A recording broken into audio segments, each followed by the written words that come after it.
नमस्कार दोस्तों, मैं अरविंद सिंह। मेरे YouTube चैनल शार्प रिपोर्टर पर आपका स्वागत है।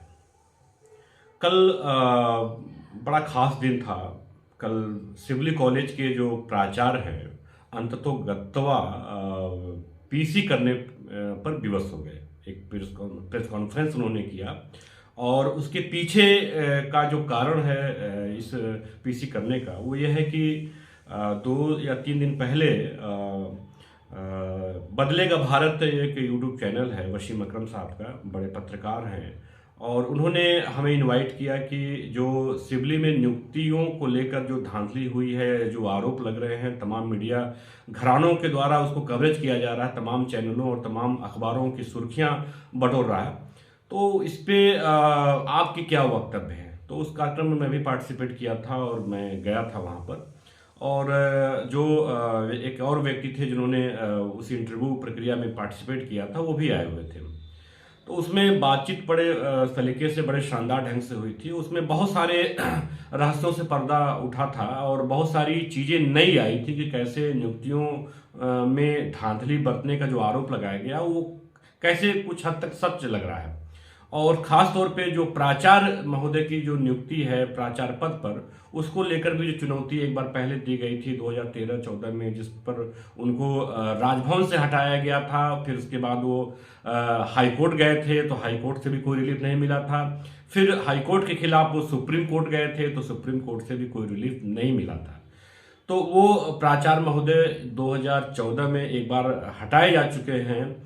उसका रीजन चाहे जो भी हो सकता हो, लेकिन वही प्राचार्य महोदय वर्तमान में फिर एक बार प्राचार्य बनाए गए हैं और ये अप्रैल 2023 में उनके प्राचार्यशिप को अनुमोदित किया गया, अप्रूव कर दिया गया है महाराजा सुहेल देवराज विश्वविद्यालय के वाइस चांसलर के द्वारा, जो काफ़ी सनसनीखेज है, या कह सकते हैं कि बहुत ही ज़्यादा विवादित है मसला, कि जिस प्राचार्य के खिलाफ धारा 68 जो राज्य विश्वविद्यालय अधिनियम 1973 की धारा 68 है, जिसमें कुलपति के आदेशों के खिलाफ या उसके आदेशों को चुनौती कुलाधिपति को दिया जा सकता है, और प्रबंध समिति के कुछ सदस्य इस नियुक्ति को लेकर जो है वो धारा 68 में राजभवन गए हैं। राजभवन ने इस प्रकरण की सुनवाई करने के लिए नोटिस जारी किया और उन्होंने आख्या मांगी, जिसमें प्राचार्य की आख्या चली गई है, प्रबंधक की आख्या चली गई है और कुलपति की आख्या अभी जानी बाकी है। कुलपति की आख्या भेजने के लिए राजभवन ने 1 नहीं, 2 नहीं, 3 नहीं, 4 रिमाइंडर भेजा जा चुका है कि आप धारा 68 में जो अफसर अली साहब हैं, जो प्रोफेसर अफसर अली साहब हैं, जो सिवली नेशनल कॉलेज के प्राचार्य हैं, इनके खिलाफ जो धारा 68 में कार्रवाई के लिए जो मामला विचाराधीन है, इसमें आपको अपनी आख्या भेजनी है। कुलपति महोदय पता नहीं क्यों आख्या नहीं भेज रहे हैं, क्या उनका मकसद है कि वो आख्या अभी तक रोके हुए हैं, लगातार पत्र आते जा रहे हैं। इनके आख्या रोकने का जो मंतव्य है वो समझ में नहीं आ रहा है। एक बात तो ये हुआ। दूसरी बात ये हुआ कि कल जो उन्होंने पीसी किया, मुझे लग रहा है कि काफ़ी उनकी जो बॉडी लैंग्वेज थी प्रिंसिपल साहब की, बड़ा देखने लायक थी, और मुझे बड़ा आश्चर्य हो रहा था कि इतना संजीदा व्यक्ति, इतना योग्य व्यक्ति इस तरीके से बातें कर रहे थे, और उनकी जो बातें थी बड़ा हास्यास्पद लग रही थी। मतलब एक जिम्मेदार पद पर बैठा हुआ व्यक्ति ये कहता हो कि मेरे सगे बहनोई का नियुक्ति हुआ है तो उसमें मैं क्या कर सकता हूँ, मेरी उस बहनोई से बनती नहीं है, या मेरे छोटे भाई की नियुक्ति वनस्पति विज्ञान में हुई है तो उनकी योग्यता पे हुई है, वो 6 साल से यहाँ पढ़ा रहे हैं। अब 6 साल से वो पढ़ा रहे हैं इसलिए उनकी हो गई है कि आपके प्रिंसिपल रहने की वजह से हो गई है, ये तो जांच का विषय है। आपके बहनोई की नियुक्ति उनके काबिलियत पर हुई है या आपके प्राचार्य होने की वजह से हो गई है, ये तो जांच का विषय है। सोसाइटी के चेयरमैन है शौकत अली साहब, उनके लड़के मुकर्रम की फारसी विषय में नियुक्ति हुई है, और बताते हैं कि फारसी विषय में कितने साल से बच्चे ही नहीं हैं। जिस विषय में बच्चे ही नहीं हैं उस विषय में प्रोफेसर की नियुक्ति होती है, सहायक प्रोफेसर की नियुक्ति होती है, और वो भी सोसाइटी के चेयरमैन के लड़के मुकर्रम अली की हो रही है। तो ये नियुक्तियां हो रही हैं, और ये नियुक्तियां उनके सगे संबंधी हैं, ब्लड रिलेशन में आते हैं। कंपनी एक्ट में अगर इसको परिभाषित किया जाए, अगर इनको देखा जाए तो ये निकट संबंधी आते हैं। तो ऐसी नियुक्तियों को आपको जब करना है तो आप विज्ञापन क्यों निकालें? आप विज्ञापन नहीं निकालना चाहिए था, आप चुपचाप अपनी नियुक्तियां कर लेते, वही कोई आवेदन नहीं करता है। जब आप विज्ञापन निकालते हो, जब आप एक जो लोकतांत्रिक प्रक्रिया होती है, जो एक संवैधानिक प्रक्रिया होती है, जिसमें राज्यपाल के कुछ निर्देश होते हैं, राज्य सरकार के कुछ निर्देश होते हैं, और जो विश्वविद्यालय होता है, जो कह सकते हैं कि डिग्री कॉलेज होता है, चाहे वो अल्पसंख्यक कॉलेज हो चाहे वो सामान्य कॉलेज हो, वो राज्य विश्वविद्यालय अधिनियम 1973 के अंतर्गत ही चलेंगे। उसमें कोई अन्य, अगर आप कह सकते हैं कि आपके हिसाब से चलेंगे, आपके अपने नियम कानून बना के चलेंगे, तो नहीं चलेंगे। आप अगर उसको फॉलो नहीं कर रहे हो तो उसमें आपका दोष है, आपकी तरफ से दोष है। मुझे लगता है कि जब आप ये बोलते हो कि मेरे भाई की नियुक्ति हो गई, जब आप बोलते हो कि मेरे बहनोई की नियुक्ति हो गई, तो आप ये कैसे आप कह सकते हो कि इन दो नियुक्तियों में आप प्राचार्य रह के प्रभावित नहीं किए हो?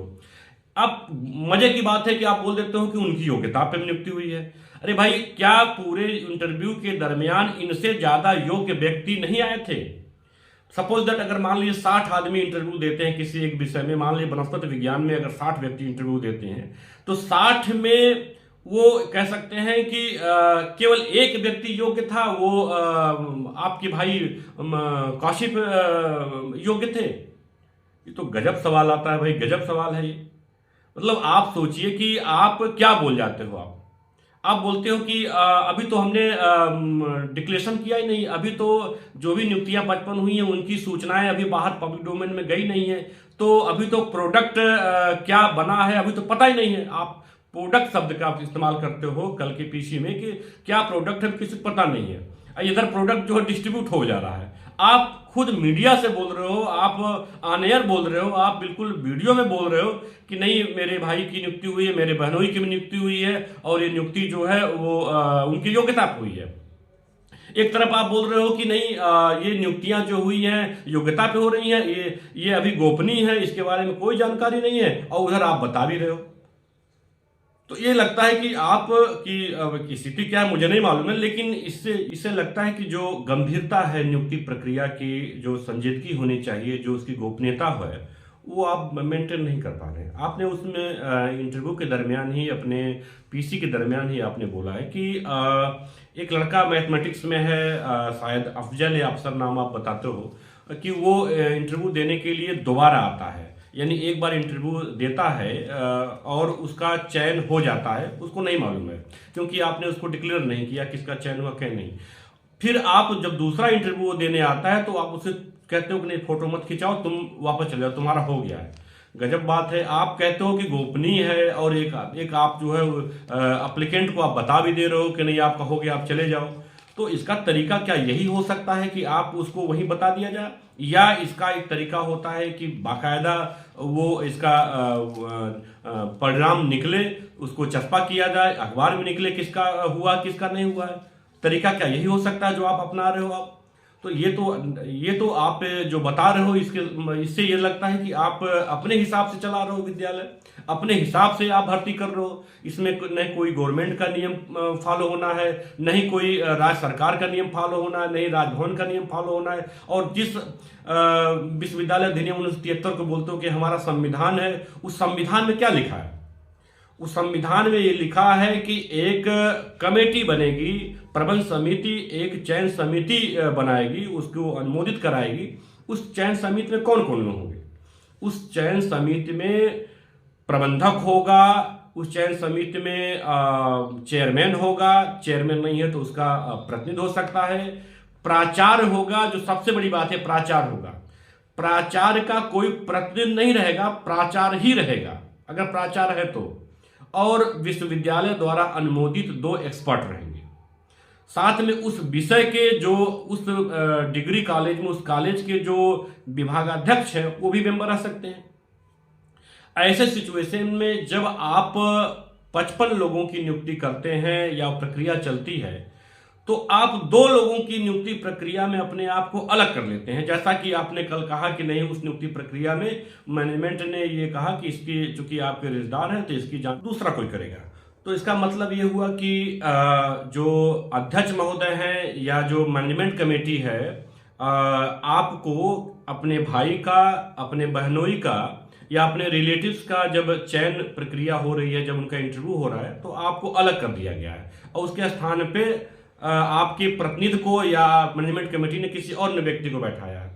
तो क्या ये जिस नियम की बात करते हैं, जिस राज्य विश्वविद्यालय 1973 की बात आप करते हो, जिसको आप बोल रहे हो कि ये संविधान हमारे लिए है, इसी के द्वारा हमारा विश्वविद्यालय चलता है, इसी के द्वारा हमारा कॉलेज चलता है, तो क्या उसमें इस तरह की व्यवस्था है कि जब प्राचार्य ऑलरेडी मौजूद हो उस कॉलेज में, वर्किंग प्राचार्य हो, अस्थायी प्राचार्य हो, उसका कोई प्रतिनिधि रह सकता है किसी भी नियुक्ति में? क्या वो कमेटी जो चयन समिति है वो वैध होगी कि आप बाकी 55 में से 53 की जब चयन प्रक्रिया चल रही है, जब उनकी चयन की प्रोसेस चल रहा है, तब आप बैठ के उनका इंटरव्यू करिए, तब आप उसमें पार्टिसिपेट करिए। जब 2 का चयन हो रहा है और 2 चूंकि आपके रिलेटिव्स हैं, आपके ब्लड संबंधित हैं, आपके बहनोई हैं, एक आपका भाई है, तब आपको मैनेजमेंट कमेटी को लगता है कि इसमें प्राचार्य को नहीं बैठना चाहिए और आपको कहती है कि नहीं, आपके स्थान पर किसी और को रखा जाएगा। ये आप कल पीसी में बोलते हैं। ये क्या गजब की बात है कि जब आप जिस एक्ट की बात करते हो, उत्तर प्रदेश राज्य अधिनियम, विश्वविद्यालय अधिनियम 1973, तो उसमें तो स्पष्ट रूप से लिखा हुआ है कि प्राचार्य का कोई प्रतिनिधि नहीं हो सकता है। प्राचार्य अगर है तो उसको प्राचार्य को होना पड़ेगा। जब आप 53 में बैठे हुए तो 2 में हट कैसे गया? तो क्या वो जो चयन समिति वो वैध कहलाएगी? ये सवाल है। दूसरी बात कि अगर आप वहां हट रहे हैं और मैनेजमेंट कमेटी आपको पावर दे रही है या उसका आदेश हो रहा है कि आप हटिए और कोई और व्यक्ति आपके स्थान पर वहां प्रतिनिधि के रूप में रखा जाएगा आपके, तो क्या उसके लिए मैनेजमेंट कमेटी ने कोई रिजोल्यूशन पास किया? कोई प्रबंध समिति ने उसको प्रस्ताव ले आया, कोई एजेंडा ले आया कि नहीं, इन 2 नियुक्तियों के लिए आपको हटाया जाएगा? क्या संविधान में, यानी उत्तर प्रदेश राज्य विश्वविद्यालय अधिनियम 1973, जिसे आप संविधान बोल रहे हो, आपके विश्वविद्यालय के लिए, आपके कॉलेज के लिए, उसमें ये व्यवस्था दी गई है? क्या उससे अलग जाके आप ऐसा कर सकते हो? क्या आपको ये अधिकार प्राप्त है, या आप क्षेत्राधिकार से बाहर जाके आप कर रहे हो? अगर आप क्षेत्राधिकार से बाहर जाके इस तरह की आप अनुक्रिया कर रहे हो, इस तरह से बाहर जाके आप इस तरह से काम कर रहे हो, तो अवैध हो जाएगा। मुझे लगता है कि ये कहीं से वैध नहीं होगा। तो वो आप क्या बोलते जा रहे हो, क्या करते जा रहे हो, वो आपका मानसिक स्थिति मुझे नहीं लग रहा है कि आपको इस तरह बोलना चाहिए। आप कुछ भी बोले जा रहे हो। आपको उस पीसी में क्या बोलना था क्या नहीं मुझे नहीं मालूम था, लेकिन जो पीसी में देखा हूं, जो वीडियो आई हैं, जो समाचार आए हैं, उससे ये स्पष्ट लग रहा है कि आपकी जो बॉडी लैंग्वेज है, जो आप कहना चाहते हो, आप कह नहीं पा रहे हैं। दरअसल पूरे प्रक्रिया में कहीं न कहीं से उसमें भ्रष्टाचार हुआ है, इस बात की शिकायत हुई है। और इस शिकायत में कितना दम है ये तो जांच का विषय है। अब जांच को होने दीजिए। जांच भाई प्रस्तावित है, जांच चल रही है, प्रचलित है। तो अब जांच जब हो रही है तो आपको क्यों इतनी परेशानी हो रही है कि भाई हम पीसी करके हमारे खिलाफ माहौल बनाया जा रहा है? आप खिलाफ माहौल क्यों बनाया जाएगा भाई? आप अगर ईमानदारी से काम किए हैं तो डरने की कोई बात नहीं है, किसी को कोई डरने की बात नहीं है। और आप अलीगढ़ मुस्लिम यूनिवर्सिटी से आपने पीएचडी किया तो अच्छी बात है।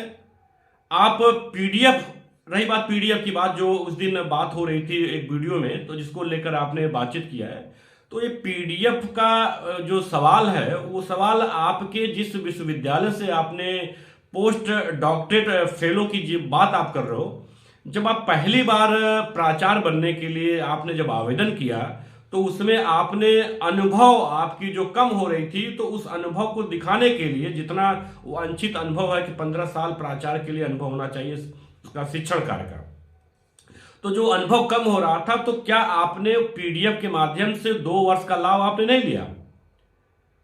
नहीं लिया तो कोई बात नहीं। अगर आपने उसका लाभ लिया है और पीडीएफ के बारे में आपका विश्वविद्यालय, और अब जहां पीडीएफ आपको जो प्राप्त है, जो पोस्ट डॉक्टर फेलो जो आपको प्राप्त है, वो विश्वविद्यालय, वो जूलॉजी डिपार्टमेंट लिख के, उसका जो चेयरमैन उस समय के हैं, वो लिख के स्पष्ट रूप से देते हैं वाइस चांसलर को कि इस नाम का कोई व्यक्ति वहां पर कोई भी पीडीएफ इस तरह से किसी फंडिंग एजेंसी से अवार्ड नहीं हुई है। तो वो ये बात जब अवार्ड नहीं हुई आरटीआई से, और एक एटीआई से कई आरटीआई में जवाब दिया गया है।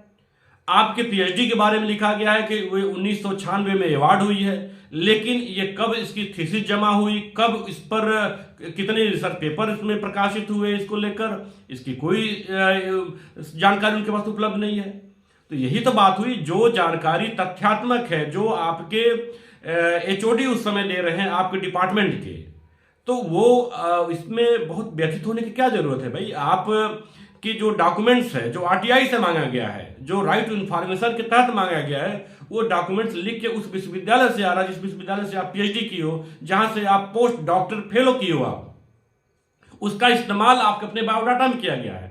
अगर ये बायोडाटा में आपने किया है तो जाहिर सी बात है उसका लाभ लेने के लिए तो किया है आपने। जब लाभ लेने के लिए जब आप उसका किया है तो उसका उल्लेख तो होगा ही। आपके जो विरोधी हैं ग्रुप, या आपको जो पसंद नहीं करते हैं, आपसे अधिक योग्यता वाले भी जो लोग थे वरीयता क्रम में, जो प्रिंसिपलशिप के दावेदार हो सकते थे, आप 16वें या 17वें नंबर पर थे, बावजूद आप नंबर 1 पर आके आपका चयन हो जाता है, कार्यवाहक प्राचार्य बना दिए जाते हैं। क्यों? क्योंकि जो उस वक्त का मैनेजमेंट है वो उसके लिए आप दुलारे हो। तो गजब की बात है कि ये सारी चीजें आप करते भी जाओ और आप बोलो कि नहीं पूरी ईमानदारी से हो रही है, पूरी पारदर्शिता से नियुक्ति हो रही है, और अपने भाई की, अपने बहनोई की, सोसाइटी के चेयरमैन के लड़के की नियुक्ति आप करते जाओ और बोलो कि पारदर्शिता से हो रही है। इसमें कहीं धांधली नहीं हुई है। गजब की धांधली है भाई। मतलब अब तो भाषा विज्ञानी को भ्रष्टाचार और कदाचार जैसे शब्दों को, भ्रष्टाचार जैसे शब्दों के नए मायने तलाशने पड़ेंगे। फिर तो आखिर भ्रष्टाचार होता क्या है? हम प्राचार्य हो किसी कॉलेज को बिलोंग करते हो, हम वर्किंग प्राचार्य हो, और हमारे यहाँ हमारे भाई की नियुक्ति हो जाए, हमारे बहनोई की नियुक्ति हो जाए, हमारे निकट संबंधियों की नियुक्ति हो जाए, और हमारे रिश्तेदारों से अधिक योग्य लोगों की नियुक्ति नहीं होगा, तो सवाल तो उठेगा जनाब, सवाल तो उठेगा और जवाब आपको देने पड़ेगा, क्योंकि आप प्राचार्य के पद पर हो, जिम्मेदार पद पर हो। दूसरी बात, यह मैनेजमेंट कमेटी की जिम्मेदारी थी कि सफाई वो देता। आप प्राचार्य हो और आप चयन समिति के एक अभिन्न हिस्सा हो। जब मैनेजमेंट कमेटी भर्ती करा रही है और उस जो संस्था का प्रमुख मैनेजमेंट कमेटी है, नियोक्ता वो है, तो वो क्यों नहीं पीसी किया? मैनेजमेंट कमेटी को पीसी करना चाहिए था, उसको बोलना चाहिए था। जो उसके चेयरमैन है आदरणीय शमसी जी, उनको बोलना चाहिए था। जो उनके प्रबंधक है उनको बोलना चाहिए था। उनको क्यों नहीं बुलाया आपने? पीसी उनकी क्यों नहीं कराया आपने? क्योंकि इसलिए नहीं कराया कि सारी जानकारी, सारे मामले को लेकर आप जानते हो कि आपको क्या बोलना है। जब वो बोलेंगे तो कुछ और बोल जाएंगे, हो सकता है कुछ बातें सही निकल जाए, कुछ बातें गलत निकल जाए, जिसकी पर्दादारी है।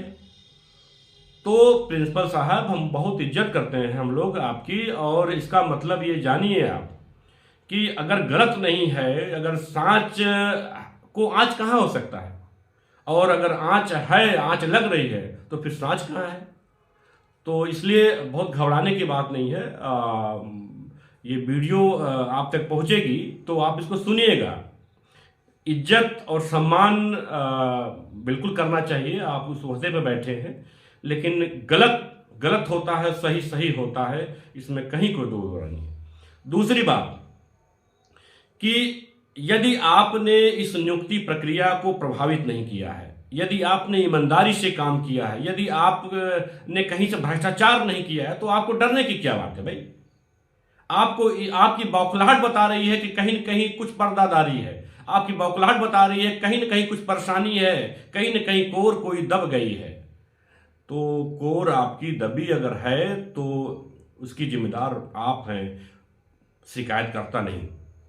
और हाँ प्रिंसिपल साहब, जब आप पहली बार प्राचार्य जब बने, और प्राचार्य बनने के बाद आपके उस प्राचार्य के चयन को कुछ लोगों ने चुनौती देकर धारा 68 में जब आपके अनुमोदन को निरस्त करा दिया, और आप हाई कोर्ट गए, वहाँ से कोई रिलीफ नहीं मिला, सुप्रीम कोर्ट गए, कोई रिलीफ नहीं मिला, आप हटाए गए, तो उस दरमियान आपको दोबारा रीज्वाइनिंग प्राध्यापक के पद पर किया गया।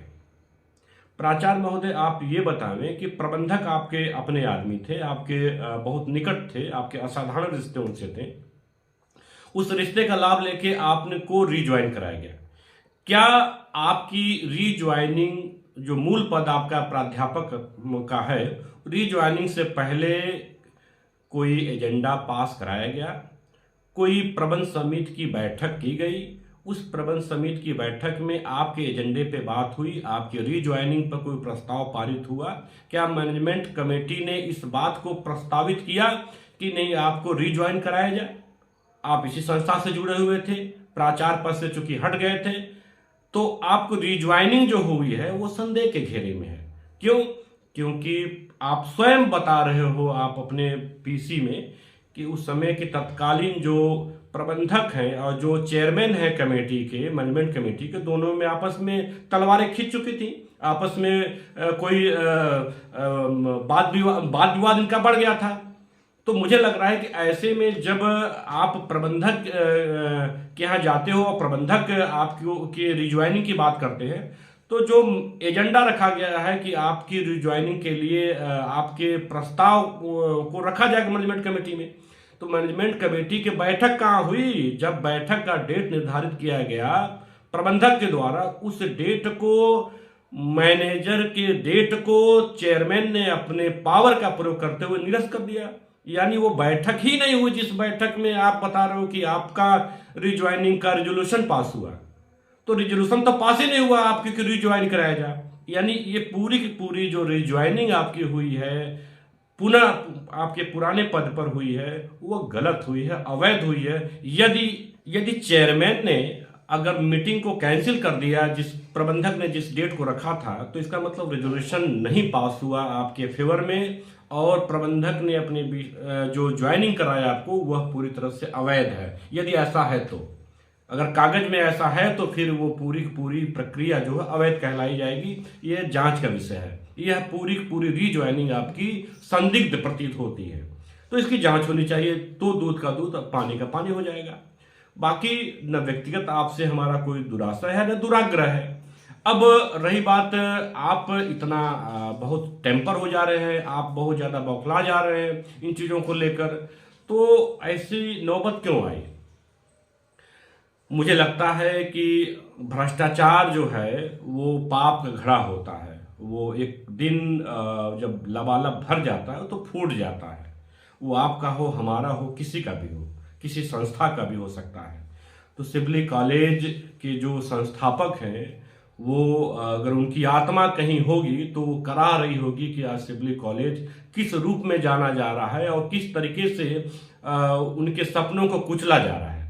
जितनी तकलीफ आपको होगी सिबली कॉलेज को लेकर, उसके योजनाओं को लेकर, उसके सपनों को लेकर, उतनी तकलीफ हमें भी होती है। हम भी सिबली कॉलेज के स्टूडेंट रह चुके हैं और हमारा भी गौरव है, ये आजमगढ़ का गौरव है सिबली कॉलेज। तो इसके बिगड़ते हुए इसके स्वरूप को हम नहीं देख सकते हैं। इसके साथ जिस तरीके से कह सकते हैं कि जो धांधली हो रही है, जो भ्रष्टाचार हो रहा है, या इस तरह के जो आरोप लग रहे हैं, जिस तरह सुर्खियां बटोर रहा है, यह नकारात्मक रूप से इसकी छवि बन रही है। कोई सकारात्मक काम नहीं हो रहा है। इसलिए जांच में सहयोग करिए और उम्मीद करिए कि आप साफ पाक निकले। हम आपको शुभकामनाएं देते हैं कि आप साफ पाक निकले। लेकिन जो आप कह रहे हो कि अभी प्रोडक्ट बना नहीं, प्रोडक्ट निकला नहीं, तो फिर डिस्ट्रीब्यूट कैसे हो गया?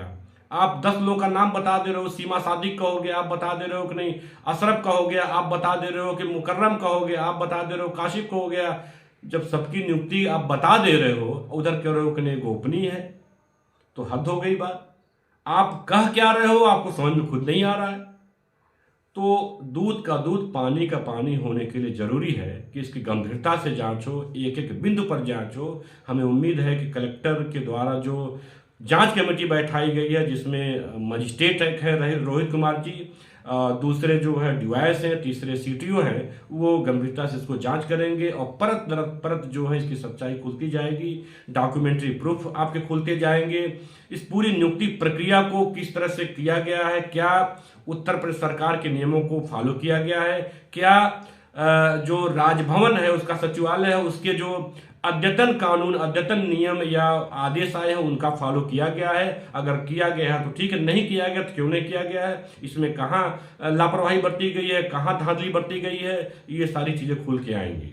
तो अब तक इस वीडियो में इतना ही। अगला जो वीडियो होगा इस स्टोरी को और हम डेवलप करेंगे और आगे बढ़ाएंगे। तब तक के लिए आप सार्प रिपोर्टर के इस चैनल को आप सब्सक्राइब करिए, लाइक करिए और सपोर्ट करिए।